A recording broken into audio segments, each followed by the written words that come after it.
আমার পেছনে যে ভবনটি দেখতে পাচ্ছেন এটা হচ্ছে হাটহাজারী উপজেলার চিকনদন্ডি ইউনিয়নের স্বাস্থ্য ও পরিবার কল্যাণ কেন্দ্র।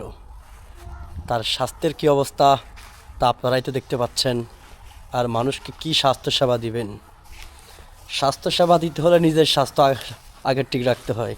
নিজের স্বাস্থ্যের অবস্থা যা, তারা আবার কি স্বাস্থ্যসেবা দিবেন? এখানকার যিনি সহকারী স্বাস্থ্য কর্মকর্তা রয়েছেন বা ডাক্তার রয়েছেন, স্বাস্থ্যকর্মী রয়েছেন, তারা ঠিকমতো অফিসে আসেন না। আসলেও নানা তালবাহানা করে সময় ক্ষেপণ করে এখান থেকে চলে যায়। সকাল 9টা থেকে বিকাল 3টা পর্যন্ত থাকার কথা থাকলেও তারা 10টা-11টার পরে আসেন। আবার 12টার মধ্যে এখান থেকে তারা তাদের কর্মস্থল ত্যাগ করে চলে যান। এতে করে মানুষ স্বাস্থ্যসেবা থেকে বঞ্চিত রয়েছে। এটা চিকিৎসা কেন?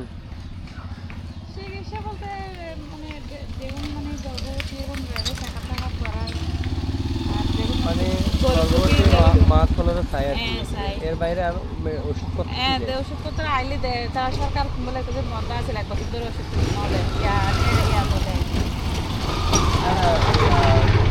রুম হওয়া টোটাল আজকে আছে হ্যাঁ রুগীটিকে ভর্তি রাখে নাকি নাকি না না এনে প্রাথমিক চিকিৎসা ভর্তি দেবে? ভর্তি না করে প্রাথমিক চিকিৎসা হ্যাঁ দেবে।